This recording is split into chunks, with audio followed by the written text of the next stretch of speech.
So that's where we are now. Thank you for listening to season 1 of The Traveling Therapist. I cannot wait to bring you season 2. There's so much cool content, and it's really going to help you guys on your journey. Hi, I'm Kim Tolson, and I'm the Traveling Therapist. It's my passion to teach therapists how to navigate online private practices and multiple income streams so they can travel the world. I'm a digital nomad with a virtual insurance-based private therapy practice and a multi-six-figure coaching business. I'm obsessed with entrepreneurship and developing tools that can help therapists live an adventurous lifestyle. In this podcast, I will discuss my journey as a digital nomad. I'll chat with other traveling therapists and help you navigate the complexities of running an online insurance-based practice. I'm so glad to have you with me on this journey. So your practice is all online. You love to travel.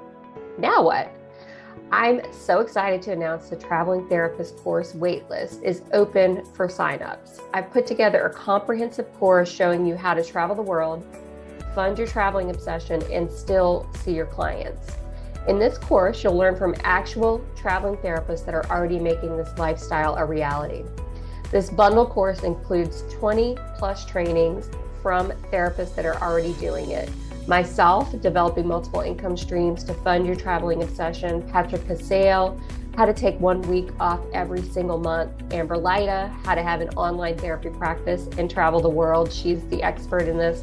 Lisa Lovelace, how to run an online group practice and work from anywhere. Janine Wolf, seeking peer support while you're on the road. Megan Gunnell, how to scale your practice up to earn more income so you can do more traveling and enjoy the places you're actually visiting. Jenny Schottmiller, business deductions while you're traveling.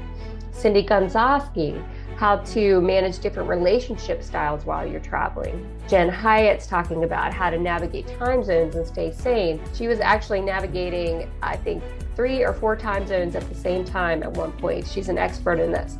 So there's so many trainings, I can't even list them all here, but I hope you'll hop on the wait list. People that are signed up as early birds on the wait list are going to get access to prizes and bonuses. So I hope you'll hop on the list. The link is in the show notes. Hey everybody, welcome back to another episode of The Traveling Therapist. So this is the final episode of the first season, and I've decided every 5 episodes or so I want to just come in here and give an update on the digital nomad life. So if you've been following it all, you know that almost a month ago today, I think actually, it was a month ago today, we packed up everything, we left our home, and we've become digital nomads. So it's been quite a journey. Like, we've really had to do some adjusting. A lot of crazy things have happened. It's almost felt like the universe was kind of working against us for a while. Just yesterday, the car that we're driving basically started making this loud squealing noise, and we were like, oh my gosh, because the Airbnb we're in right now, we have to leave tomorrow, and the next Airbnb is 8 hours away in Texas. And basically, we were like, oh my God, there's a problem with the car. What are we going to do? We're going to have to put it in the shop. It's a BMW, so you have to take it to a BMW dealer to get them to work on it if it's like a major issue. So that's like, oh my gosh.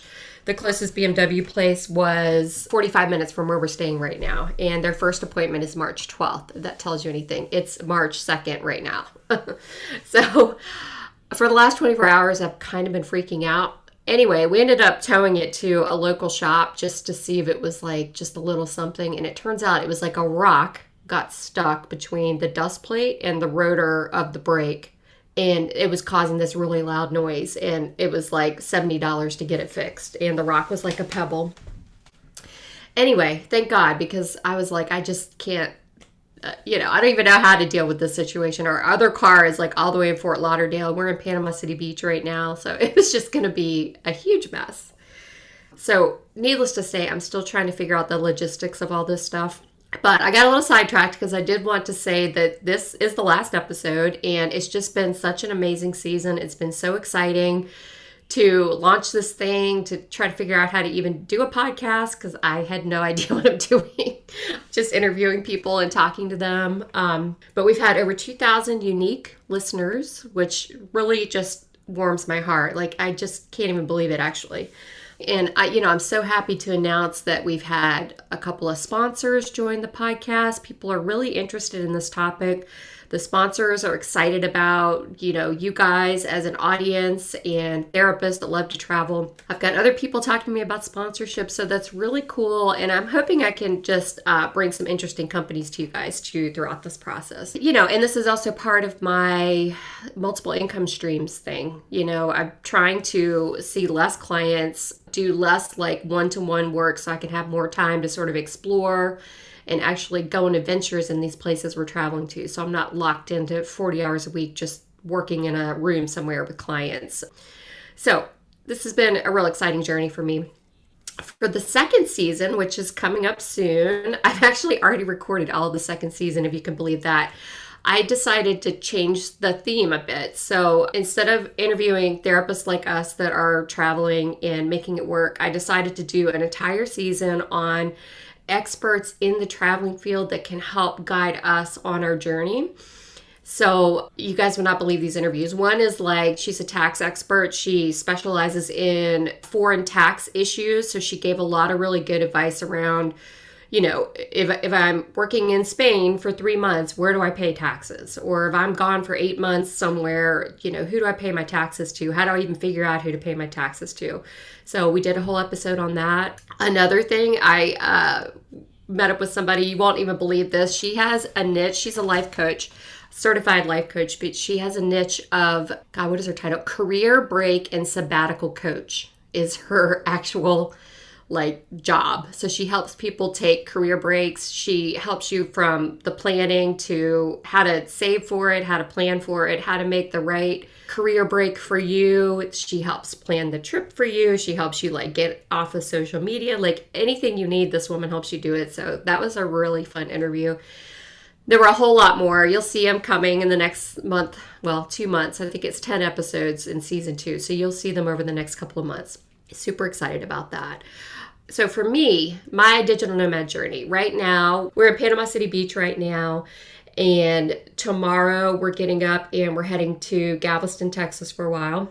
And then we're going to go after that to Phoenix, Arizona, Scottsdale. The Inspirato has a property there. We're going to be staying there for 11 days in mid-April. It's at the Waldorf Astoria Biltmore, which sounds super fancy. I'm sure it is, but we're going to be there for 11 days, and that's in Phoenix, Arizona. And there's lots of cool day trips from there that we're going to be doing. So I'm excited about that. And for my journey, the last month, I thought I'd tell you just a little bit about the ups and downs. We've had a lot of fun, but there's also been a lot of oh my gosh, are we making a mistake doing this? Because it's just been, it's a little bit tough, to be honest with you, just not having all your stuff and moving from place to place and having to get adjusted to a new place that you're living in. Where are the pots and pans? How does the stove work? The place we're in right now, the stove is it only works on hot, really high. So I've almost burned everything I've cooked pretty much. So it's just little things like that, just constantly sort of adjusting, that has been stressful, and it's not something I really counted on. But we've had a ton of fun. Today, we both had a break for an hour and a half. We went for a walk out on Panama City Beach, which is gorgeous. We went just walking down the beach, and it was sad to have to come back and do more work, but we've been getting a lot of that stuff in, which has been really fun. It's just exploring the town. I really like that. So just backing up to the beginning, the first day when we left, Hollywood, where we were living, it was kind of anxious. I was a little bit nervous. It was a little bit sad because we'd been in that apartment for, 2 years. We woke up at 5 a.m. that day to finish our move and get everything perfect for the landlord, because they had to come and do the walkthrough so we could get our damage deposit back, all that good stuff. We took our other car to a storage facility. We found a place that we can just pay a monthly fee and just keep the car there. Because we're not 100% committed to this lifestyle yet. We don't know if we're going to want to go back to a home and have 2 cars and do all that. So we're just paying to store it right now. It's about, I think we're paying $150 a month to keep it at this storage unit place, which is right behind the Fort Lauderdale airport, which is so funny. Just a little side note. Apparently the woods right there where our car is parked is next to the customs office. And about, I think they said like 20 years ago, there was a problem at the customs office and a bunch of monkeys escaped. And basically they escaped into the woods. And now the woods around this storage unit and around the Fort Lauderdale airport are like populated with these monkeys. I don't know what country they're from, but if you look closely in the woods, you can see them. So the only thing we're worried about our car right now is it potentially getting damaged by monkeys. Just a little funny side note there. So let's see what else. So after we parked the car, that was a little anxiety producing too with the monkeys and all that. But we finally left and we got in our little red convertible and we started driving. And Ken did the cutest thing. Ken's my boyfriend. You guys probably hear me talk about him. He said, I made something for you. And I was like, what? And it turns out for the last, like, I don't know, 3-4 weeks, he had been making me like a playlist to play in our car for this trip, our first trip from Hollywood all the way to Panama City Beach. That was the first place we were going. And I just thought that was the sweetest thing. And I just wanted to share it with you guys. It's the best playlist. It was all like 70s. So that was so fun. We had the top down. We're listening to this playlist that he made. I just really thought that was cool. So let's see, what else? So as we're driving to Panama City Beach, all of a sudden, the time zone changes in our car. Like all of a sudden the map that we're following says now we're only 5 hours away instead of 6 hours away. I was like, what the hell? So it turns out part of Florida is a different time zone. I don't know if you guys knew that. I didn't know that. But the next day I had clients scheduled and everything. So I'm like, oh crap, now I've got to figure out like a different time zone and make sure I've got all that straight. So that was a little stressful. So just heads up, if you're traveling around Florida, there are parts that are in the central time zone and parts that are in the eastern time zone. So we just went driving. It was an 8-hour drive, of course, with tons of stops. And by the time we got to the first Airbnb, we were totally exhausted. And it was sort of a shock to the system because it was actually like cold in Panama City. Not cold like the rest of the country has experienced, but, we're used to living in Hollywood where it's like, 80 every single day. I haven't put like long pants on. I haven't even really worn anything but flip-flops, maybe my tennis shoes, maybe my roller skates. They're like blue and sparkly, and I will wear them sometimes when I'm, they call it the broad walk in Hollywood. I'll go roller skating up and down the broad walk. But other than that, like we had not been in cold weather for a couple years. So we get to Panama City Beach and we're like, oh, this is going to be so fun. And then all of a sudden it's like, freezing to us, like 40 degrees and just unbelievably cold and raining. So we were like, oh my gosh. So that was the first, like, what have we done? Why did we leave our nice warm place down in Hollywood, to come to this cold place? But, it was okay because we really had fun exploring Panama City Beach. That was our first little stop there. In a way, we became sort of thankful of the colder, rainy weather because once we settled and we couldn't really go anywhere, we noticed like we were exhausted. We were actually really tired. Mid-January, we both got COVID, so we were sick. And we had been sick for a couple of weeks, just really run down. And then, moving on top of that and then having to get the apartment ready for the landlord that we had at the time to come check us out with the damage deposit and everything. We were just exhausted. So in a way, we were like, oh, this is going to suck. In another way, it was like, okay, actually, this is probably exactly what we needed. We just needed some rest. So we did that. We drove our car around some and we just sort of explored Panama City Beach. We found the Planet Fitness where Ken has a membership. I don't know if you know this, but you can take a guest to Planet Fitness. So I don't even have to pay for an additional membership. So we did that some. I found a place that gave excellent massages. This French guy named Pierre, he was wonderful. So that was fantastic. I just kind of like did some resting and relaxation and still healing from COVID. So, sometimes the universe has things in store for you and you don't really realize why. But, I think that's why we just went to like a cold, rainy place and we just chilled for a couple weeks, which was nice. What else did we do while we were there? So we used Instacart when we were arriving to our Airbnb. We set up an Instacart delivery to be delivered pretty much once we got there. So we had all our groceries and stuff. So we didn't have to then go out and buy groceries on top of being tired from driving, on top of a new time zone and all of that stuff. So that's always a good tip is to use Instacart. if you're into that kind of thing. It really makes the whole thing a lot easier. And then after that, we usually use Walmart delivery. Walmart has free delivery, and they're so much cheaper than the Instacart grocery stores are. So the only thing with Walmart is it's usually the next day or 2 days later when you can get that delivery, but they'll bring it to you for free. So we do use that as well. So what else? Okay, so in Panama City, the fire alarm, the last day we were there, the fire alarm started going off in this Airbnb that we were staying in. It was like a condo, a building full of condos, basically. And there were intercoms in the room, and it just started blaring. And it was going on and on and on. I was like, oh my gosh. So I went to the management office, and they said, oh yeah, this is going to be going on all day today from 9 to 4, and then 2 days after that. And I was like, oh my gosh. And they told me that the Airbnb person was aware, like the whole building had been given plenty of notice. I, of course, I think I had 8 clients scheduled that day that I needed to see. And this fire alarm was going off probably every like 3 minutes in this apartment or condo.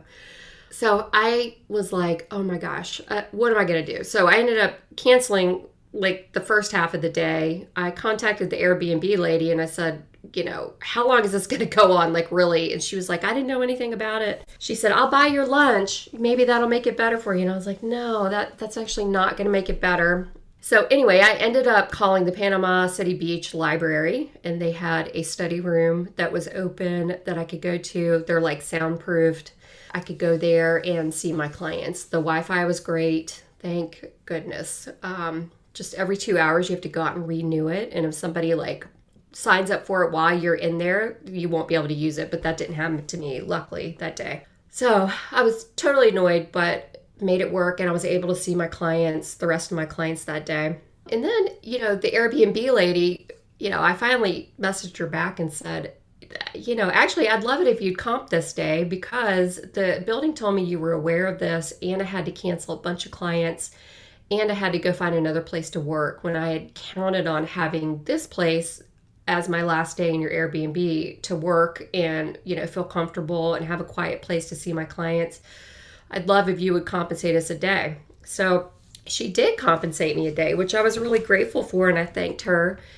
However, when we checked out the next day, she left me a review that said I was demanding and ordering her to do stuff that was out of her control. She didn't know about the fire alarm, all of this stuff. So the way Airbnb works is you give a review and she gives a review, and then you can see each other's reviews. So I obviously couldn't see hers first, but I had left a really nice review. I didn't even mention the fire alarm issue. Anyway, just adding that in to say, that was a little frustrating. It's the little things like that have been tough to adjust to because you can't really control or predict how that stuff's going to go. Looking back on it now, it all worked out fine. I got kind of a negative review from her, but that's okay. Apparently you can give a rebuttal to reviews, which I did. I said, actually, the building said you did know. And anyway, so that's kind of my story of our first place we went to. And then we went back to Fort Lauderdale for 8 days, which was another 8-hour drive. We did not plan that well. So it's 8 hours and then 8 hours. And we stayed at the luxury residences called the Conrad in Fort Lauderdale. This was an Inspirato property. So Inspirato, as I mentioned before, is this luxury travel club that I'm a member of. So we stayed there for 8 days, and that place is super fancy. You could have all your meals brought to you if you want. Inspirato actually stocks your groceries for you before you even get there. So that was all ready for us. They come in and clean every day. It's just super nice. It was chilly there, a little bit chilly, real windy. So we didn't get to have a lot of good beach time, but again, it was pretty relaxing. There were a couple days where I could go down and work around the pool, overlooking the ocean. So that was really great. That was a nice trip. And then while we were there, I knew that this was probably the last time I was going to be in Fort Lauderdale or that area. And I actually, have a hairstylist there. You ladies listening to this can probably relate. Once you find a good hairstylist, it's hard to give up your hairstylist. So I had one last appointment with Yoram. He's my hairstylist. And I'm not trying to be ridiculous with this, but it was kind of tough because, he knows my hair. He knows the color I get on my hair. If I didn't have color in my hair, I'd probably be mostly gray at this point.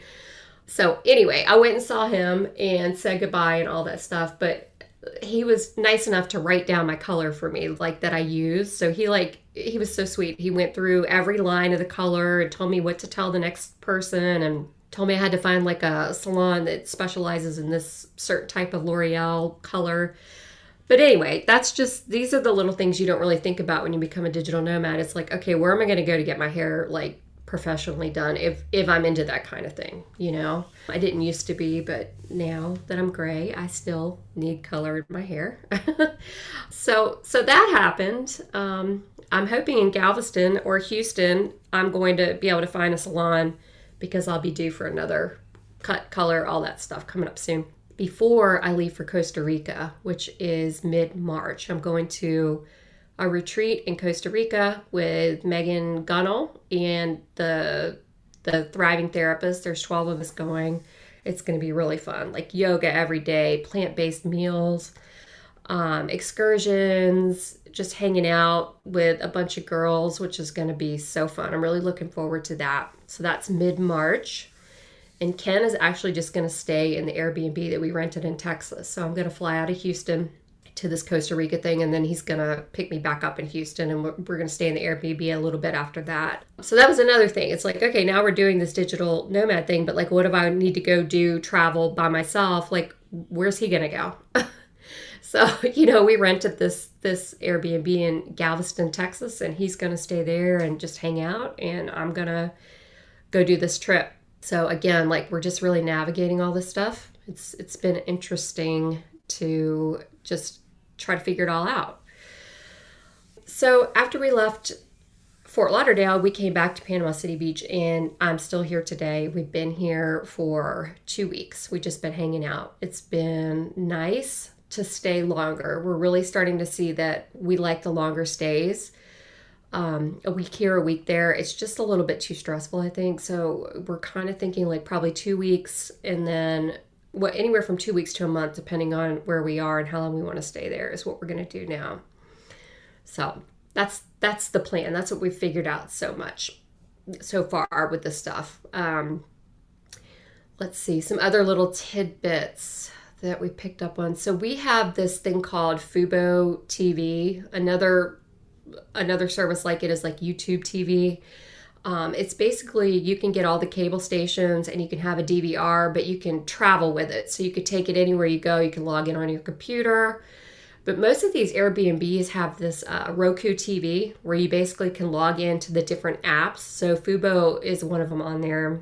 You can log into your Amazon Prime. You can log into your Apple TV, you know, whatever services you have that are streaming, most of them are on these Roku TVs. So we've been doing that. The one thing, you know, that we try to remember always is to log ourselves back out before we leave the Airbnb, because, you know, we have like 3 or 4 different services that we log into. Netflix is another one. So just kind of a reminder to anybody, if you're doing that, make sure you log yourself back out, because we get to these Airbnbs and we click on the app and people's accounts are logged in where you can purchase movies if you want to. Of course, obviously we would never do that, but somebody could do that on your account. So you just want to be careful about that. And what else? To those of you that have gluten allergies or food allergies, I'm sure I've shared this already, but I have celiac disease. So traveling for me is a little bit tougher because I have to find restaurants that can accommodate gluten-free eating, and not just like gluten-free, but free from cross-contamination. So even one breadcrumb can get me really sick. So I have to be real careful about that. And even these Airbnbs, those of you with food allergies, once I get here, I basically clean the whole kitchen. Even though I know it's already been cleaned, I clean the whole kitchen. I will run a load of dishes if there's a dishwasher, just all the main dishes that we're going to be using, just to give them a good washing in case they weren't cleaned properly. I posted this in the Facebook group also. I found these, they're called toaster bags.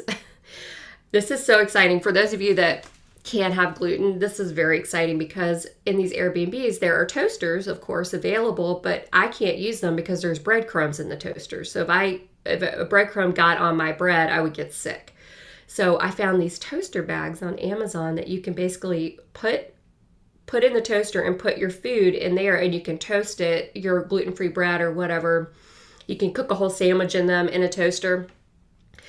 And I used it quite a bit in the Conrad, the residences in the Conrad. And it worked perfectly. I didn't get sick at all. So that's super exciting for me. And I thought I'd share that with you guys that might have food allergies.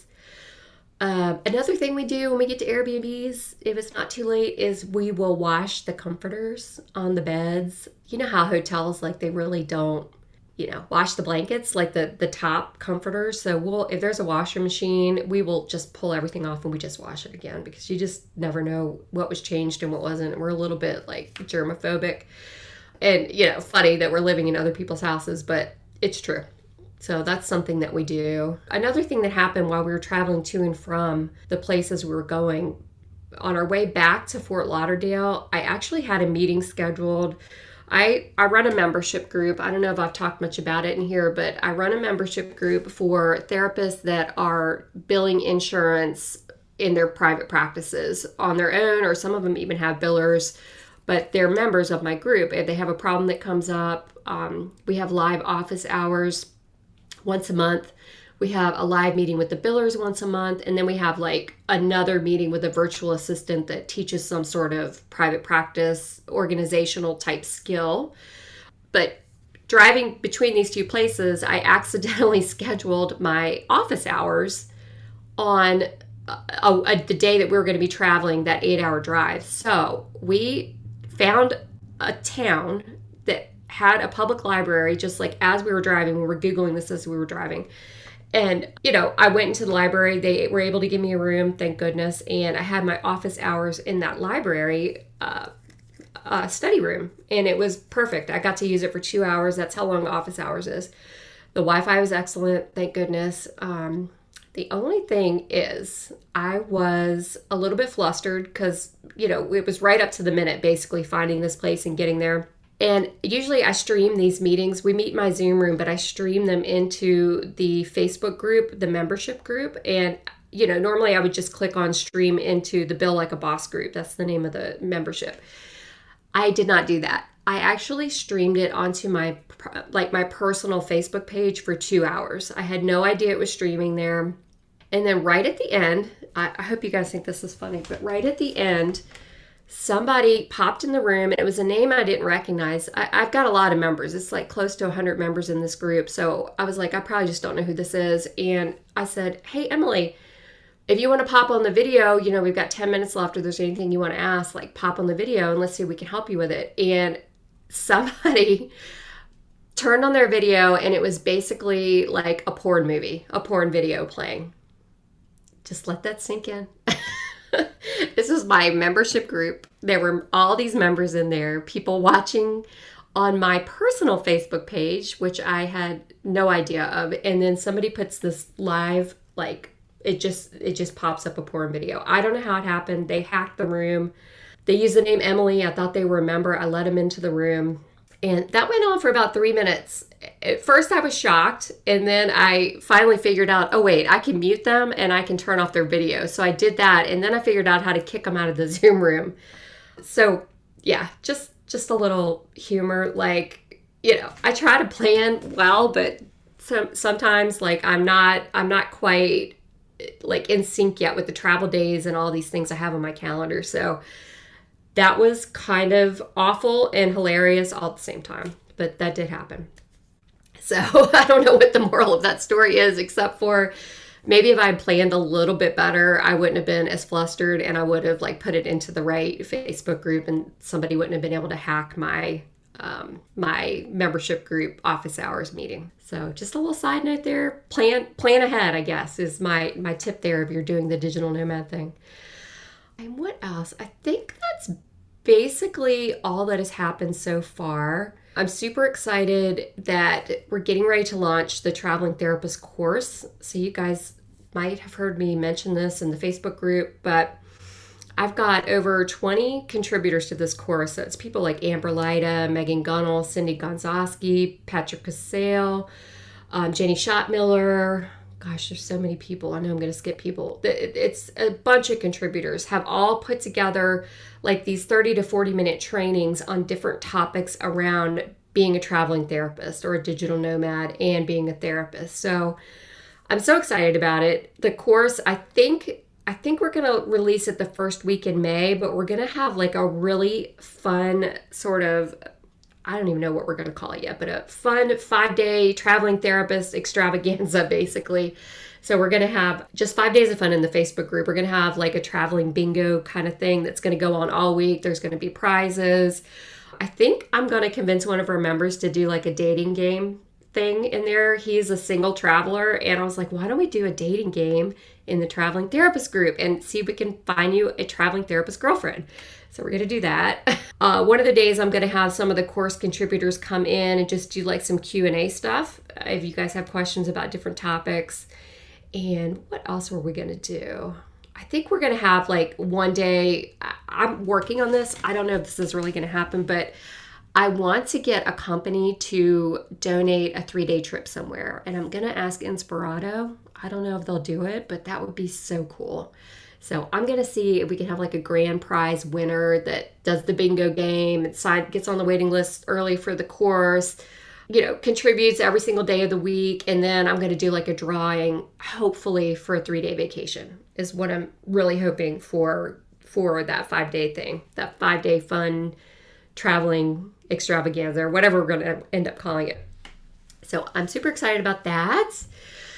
If you are not on the wait list for the Traveling Therapist course, the link is in the show notes of this episode. So you can hop on the wait list. That's how you'll get all the information about all the fun freebies that are coming up and more information about the course, which this course is not going to disappoint. It is amazing. I've watched all the content already. I still need to record my training around multiple income streams and how to, diversify what you're doing so you don't have to be tied down to that one-on-one model and seeing like 40 clients a week. So you can have other income streams coming in and travel more and see less clients if that's what you want to do. So I'm going to have a training about that in the course. But anyway, that is basically what's been going on. That is the first month of my life as a traveling therapist. And, it's been really fun. It's been really challenging. I don't know how long we're going to do it for. We're already kind of talking about maybe like an apartment October to February or something during the cold months because we hate the cold. But who knows?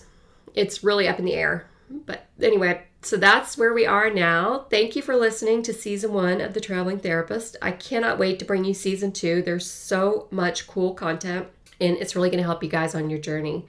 So reach out if you have questions or thoughts about this episode. If you like this episode, I would love if you would subscribe, if you'd leave a rating for The Traveling Therapist. The more ratings we get, the higher it goes in the rankings, and then more people can find the podcast, people that might not be in the Facebook group. Because my real dream with this podcast is to help people live this life if that's what you want to do. I want to make it easy for you. I want you to be able to dream when you listen to this podcast. I want you to know you can do it too. And hopefully my little trials and tribulations are helping you avoid some possible pitfalls if you try to do it yourself. Okay, take care. Bye-bye. I want to take a moment and thank our sponsor for this episode, Thrizer. Thrizer is a new company that offers free out-of-network billing resources. It's a total game changer. Thrizer has made out-of-network billing a win-win for both the client and the therapist. They provide end-to-end out-of-network billing services for our clients completely free of cost. This allows clients to obtain out-of-network reimbursement and get quality care from you simultaneously. You can learn more about Thrizer at thrizer.com.